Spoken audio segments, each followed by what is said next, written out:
গণঅভ্যুত্থানের রায় বাস্তবায়নে কোনো ধরনের ছাড় দেয়া হবে না। 5 আগস্ট পল্টন সমাবেশ থেকে কঠোর কর্মসূচি ঘোষণা করা হবে বলে হুঁশিয়ারি দিয়েছেন জামায়াতের সেক্রেটারি জেনারেল মিয়া গোলাম পরওয়ার। বিকেলে জুলাই গণঅভ্যুত্থানের দ্বিতীয় বর্ষপূর্তি উপলক্ষে রাজধানীর যাত্রাবাড়িতে ঢাকা মহানগর দক্ষিণ জামায়াতে ইসলামের জনসভায় যোগ দিয়ে তিনি অভিযোগ করেছেন, বিএনপি জুলাইয়ের রক্তাক্ত স্মৃতি ভুলতে বসেছে এবং আওয়ামী লীগের পথ অনুসরণ করে দলীয়করণের পথে হাঁটছে।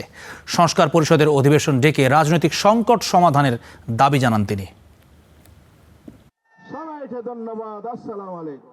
ভিন্ন মত দিয়ে তারা নোট অফ ডিসেন্ট দিল, তারা এগুলো মানতে চাইলো না। রক্তাক্ত যাত্রাবাড়ির জুলাই যুদ্ধ যাদের মনে আছে, তারা ক্ষমতায় গিয়ে এই জুলাইয়ের যুদ্ধ জুলাই সনদকে তারা অস্বীকার করতে পারে না। যারা সংস্কার পরিষদের শপথ পড়েনি, সংবিধান পরিষদের বৈঠক দেখেনি, যারা গণভোট বাতিল করেছে, গুম কমিশন বাতিল করেছে, মানবাধিকার কমিশন বাতিল করেছে, এর অর্থ হলো তারা জুলাইয়ের রক্তকে অস্বীকার করতে শুরু করেছে।